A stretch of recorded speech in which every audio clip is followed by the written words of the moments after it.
profesora Daniela Santoyo.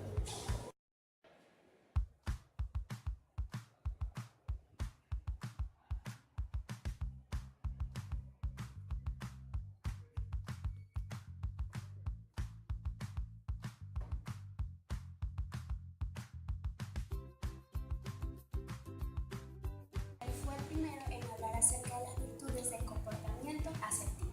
Sin embargo, Wolff fue el primero en utilizar el término en la literatura, pues lo utilizó o lo refirió en un libro que denominó la psicoterapia de la inhibición recíproca.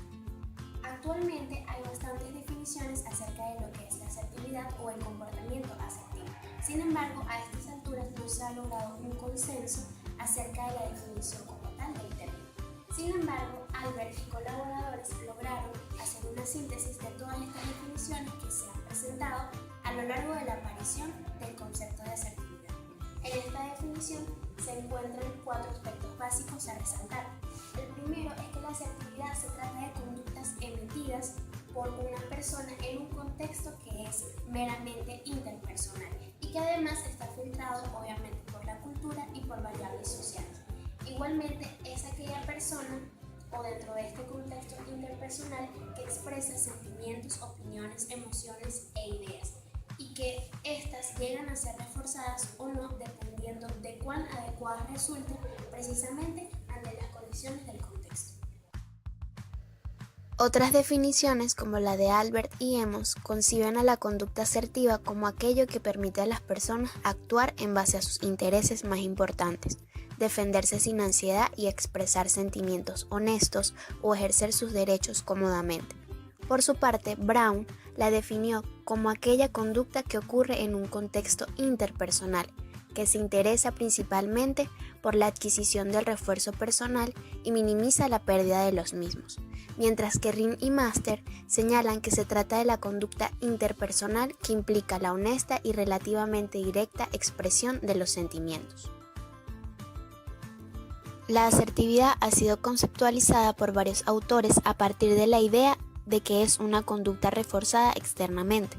Sin embargo, el reforzamiento o no de la conducta asertiva para muchos investigadores es lo que la hace ser lo que es decir, asertiva.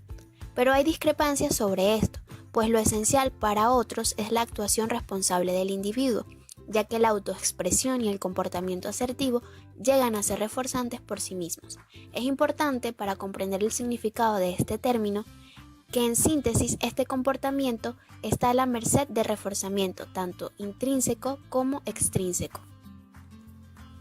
La asertividad es también una característica de la conducta, no de las personas. Es específica a la persona y a la situación, puesto que no es universal. Debe contemplarse en el contexto cultural y en términos de variables situacionales. Además, está basada en la capacidad del individuo para escoger libremente su actuación y es una conducta socialmente efectiva y no dañina. Para comprender la asertividad es necesario contemplarla como un conjunto de pensamientos, sentimientos y conductas que hacen que las personas se sientan respetadas y que además respeten a los demás. Estos sistemas de respuesta están entrelazados entre sí y no es posible prescindir de ninguno. Ahora hablaremos de estos sistemas. En primer lugar, los pensamientos, aquellos que no son asertivos, se caracterizan por sentimientos de temor y hacen que las personas sobrevaloren la opinión de los demás, en decremento de su propia conducta. Tienen pensamientos tales como, si digo esto me van a rechazar o si me muestro como soy voy a quedar mal. En segundo lugar, los sentimientos no asertivos son los que surgen cuando se deja la evaluación de la propia persona en manos de los demás. Esto ocasiona inseguridad, miedo, vulnerabilidad, excesiva ira, desesperación y rabia. Por último, tenemos las conductas no asertivas. Estas pueden situarse en dos polos opuestos. Las conductas sumisas, caracterizadas por callarse, por seguir el juego de otras personas y sobreadaptarse a los deseos de los demás. Y las conductas agresivas, tales como faltar el respeto, imponer o abusar. Los sentimientos asertivos son muy parecidos a los que se tienen cuando hay autoestima alta. tales como la seguridad, coherencia y paz interior, mientras que los pensamientos asertivos o automensajes hacen énfasis en el ejercicio de los propios derechos y los ajenos. Algunos de estos pensamientos pueden ser: tengo derecho a quejarme y me quejaré, o entiendo que se sienta así, pero yo lo siento de otra manera. Por su parte, para las conductas asertivas, estas reflejan el respeto hacia sí mismo, igual que hacia los demás. Además, le permiten expresar una opinión, aunque ésta sea impopular, saber decir no sin agredir al otro, discrepar o discutir, mostrando siempre respeto hacia los demás. Sería difícil entender la asertividad sin sus alter ego, las dos conductas que no son asertivas. Estas son la sumisión y la agresividad. La asertividad, la agresividad y la sumisión no están opuestas entre sí, sino que forman parte de un continuo a lo largo del cual nos vamos moviendo las personas. La mayoría de nosotros vamos recorriendo este continuo a lo largo del día y dependiendo de las personas con las que nos estemos relacionando o de las situaciones en las que nos encontremos, nos mostraremos ya sea más sumisos, agresivos o asertivos. Pero es igualmente cierto que todos tenemos unos llamados patrones de conducta, que vienen a ser como tendencias a responder de una forma u otra, que en algunas personas están quizás más arraigados y en otras. Lázaro realizó calificaciones en base a su experiencia y las llevó a cabo en entrenamientos con sus pacientes. Este delimitó 4 dimensiones. La número 1, capacidad de decir no. La número 2, capacidad de hacer peticiones. La número 3, capacidad de expresar sentimientos positivos o negativos. Y la número 4, capacidad de empezar, continuar y terminar conversaciones generales. Estas son independientes unas de otras, por lo que en el entrenamiento unas no influyen a las otras. Por su parte, Wolpe y sus colegas identifican 2 dimensiones: la conducta asertiva positiva o recomendatoria y la conducta asertiva negativa u hostil. Otros autores han llegado a proponer dimensiones distintas. Sin embargo, la mayoría giran en torno a estas propuestas, pues ambas tienen un origen clínico. A partir de esto, Galassi y Galassi señalan que la conducta asertiva debe entonces evaluarse teniendo en cuenta 3 aspectos. Uno conductual, en el que el individuo defiende sus derechos propios, inicia y rechaza peticiones, hace y recibe cumplidos, inicia, mantiene y termina conversaciones, expresa amor y afecto, pudiendo expresar opiniones personales incluyendo el no estar de acuerdo, expresar ira y enfado justificado. Uno personal, que incluye a las personas a quienes van dirigidas las conductas, ya sean amigos, conocidos, pareja o familia, figuras de autoridad, extraños y relaciones de negocio. Y un aspecto situacional, que se refiere a las situaciones en que tienen lugar las conductas.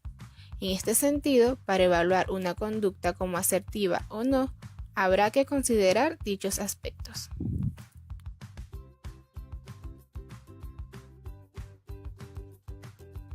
El entrenamiento asertivo está fundamentado en mayor grado en los escritos de Wolpe y en menor grado en los de Salter, a pesar de que este último fue quien publicó en 1949 la primera obra que resaltó las virtudes de la conducta asertiva.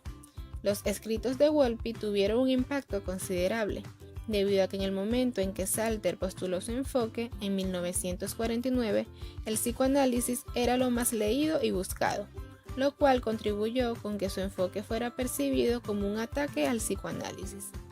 En contraste, en 1958, cuando Wolpe plantea su enfoque, el ultraconductismo estaba en su auge, ganándose la consideración de parte de las instituciones psicológicas y psiquiátricas. Además, la aceptación que tuvo dicho autor al plantear la desensibilización sistemática facilitó la aceptación del entrenamiento asertivo. Por otro lado, Salter consideraba que el entrenamiento asertivo implica procedimientos excitatorios para tratar cualquier desorden psicológico o la inhibición. En función de esto, dicho autor parecía otorgar poco interés a las consecuencias de la conducta impulsiva espontánea, lo cual, ante los ojos de los clínicos conservadores, le restaba credibilidad a sus planteamientos. Cabe destacar que Wolpe utilizaba el entrenamiento asertivo cuando apareció el libro de Salter, y dicha publicación le sirvió de motivación para seguir implementando dicho procedimiento. No obstante, entre estos enfoques existen ciertas diferencias. Entre estas tenemos que, a diferencia de Salter, Wolpe no consideraba que todos los clientes necesitaran de entrenamiento asertivo y estaba más interesado en las consecuencias interpersonales negativas de los actos asertivos. Salter defendía que la asertividad como procedimiento de excitación es un rasgo generalizado, en lo que Wolpe difería, pues plantea que el hecho de que una persona no tenga dificultades para expresarse en cierto contexto no asegura que se comporte de igual manera en otro ámbito de su vida. A pesar de las controversias, al repasar la bibliografía se evidencia que existen muchos más acuerdos que desacuerdos, en lo que se refiere a la conducta asertiva y los procedimientos diseñados para resaltar esta conducta. Por otra parte, los procedimientos de tipo asertivo se han utilizado en una gran variedad de problemas.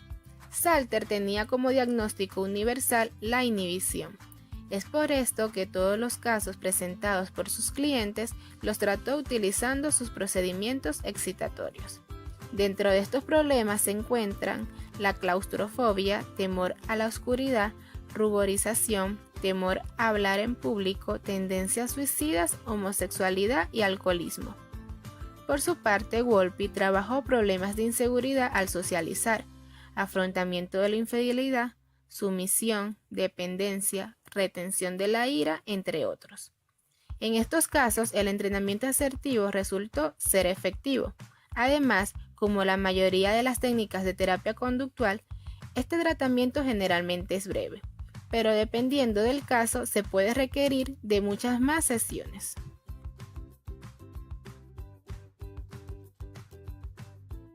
Características de la persona asertiva.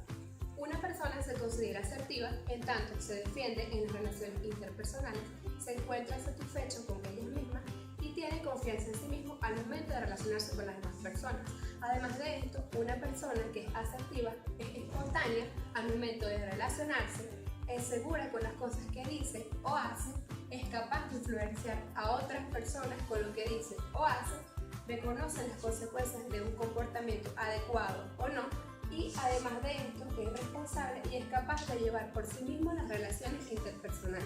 Comportarse de manera asertiva puede generar en el sujeto un mayor sentimiento de bienestar y hará que éste sea capaz de lograr recompensas sociales, por lo que la adquisición de conductas asertivas lleva a una discriminación en las conductas no compatibles con la asertividad, disminuyendo la ansiedad y fomentando las relaciones más próximas y significativas, así como el respeto hacia uno mismo y la adaptación social.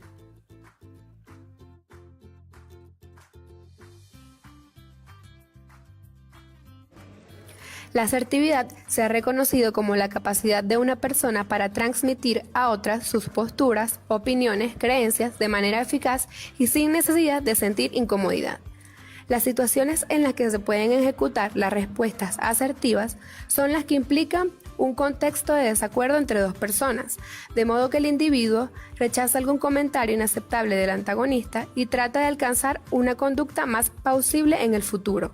Esta última se conoce como oposición asertiva, la cual tiene el propósito de transmitir nuestra postura y dar feedback sobre el cómo nos gustaría que se comportara el otro individuo.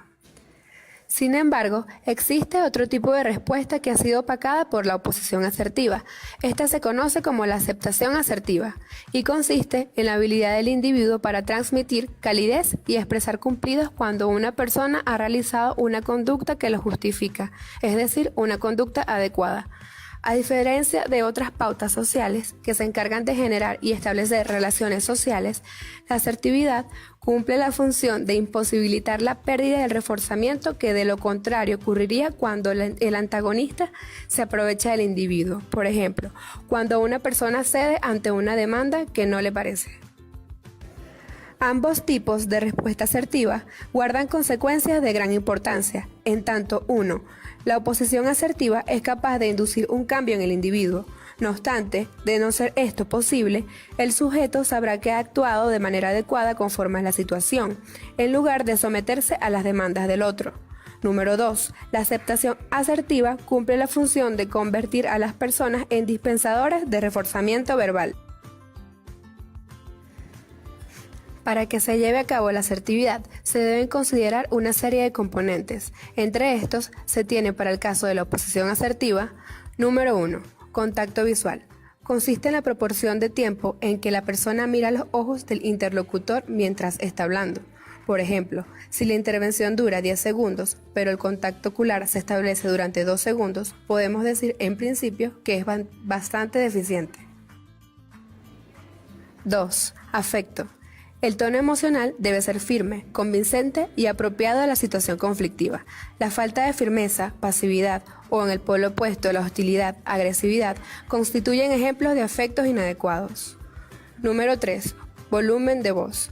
Las respuestas tienen que ser emitidas de forma audible y clara para el interlocutor. Número 4. Gestos. Incluye los movimientos de manos y brazos mientras se está hablando. Se trata de una conducta no verbal que añade énfasis a las respuestas asertivas y da la impresión de mayor control durante la intervención. Número 5. Comprensión de lo que el otro dice o expresión del problema. Hace referencia a los componentes verbales que deben estar presentes en la oposición asertiva. El primero de ellos es indicar la existencia de una situación conflictiva o que transmita que se entienda el punto de vista del otro. Una expresión de entendimiento no es una disculpa ni una autodescalificación y tampoco excusa la conducta del otro, sino que es un modo de iniciar la respuesta asertiva de manera no agresiva y asegurarse de que el otro sabe hacia dónde van dirigidas las objeciones. Número 6. Desacuerdo. Una expresión de desacuerdo es toda verbalización que muestra que la conducta del otro es inaceptable o insatisfactoria y que no se está dispuesto a tolerarla. Ejemplos de desacuerdo verbal serían los siguientes: yo no puedo aceptar lo que planteas, me gustaría que dejaras de decir eso, yo no voy a seguir ocupándome de tareas que te corresponden a ti. Número 7. Petición de cambio de conducta o propuesta de solución.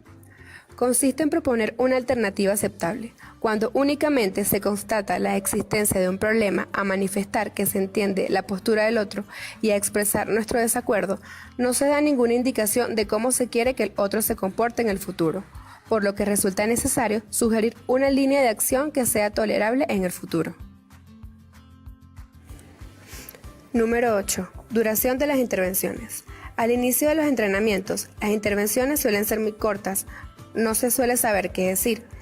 También puede ocurrir lo contrario, que se incluyan respuestas excesivamente largas, aunque ineficaces, al no incluir ninguno de los componentes verbales descritos. A medida que se denominan las habilidades de comunicación de oposición asertiva, las respuestas se van ajustando en el tiempo hasta llegar a ser comentarios concisos, claros y directos. Durante el proceso comunicativo, debemos emitir todas las conductas verbales que integran la oposición asertiva. Además, no debemos olvidar los componentes no verbales como el contacto visual, el afecto, el volumen de voz y los gestos. La evaluación de la asertividad consiste en la valoración del paciente en roleplays estructurados, los cuales deben poseer escenas equivalentemente problemáticas a las situaciones que evidencia el sujeto. Esta consta de 3 partes. 1. Una narración que describa la situación en la que el individuo ha de actuar. 2. Comentarios del interlocutor al paciente. 3. Respuestas asertivas del paciente al interlocutor. Una de las técnicas para facilitar la generalización es seleccionar las escenas de roleplays pertinentes, debido a que si las situaciones empleadas guardan una estrecha relación con las situaciones problemáticas reales a las que el sujeto va a enfrentar, se puede esperar una mayor generalización. Otra de las técnicas consiste en enseñar los principios generales, es decir, que más allá de memorizar verbalizaciones, se anime al individuo a desarrollar nuevos ejemplos, acompañado de nuevos interlocutores, para asegurarse de que no se esté respondiendo a ejemplos específicos. También, las técnicas basadas en autorregistro y las tareas para la casa incrementan la generalización.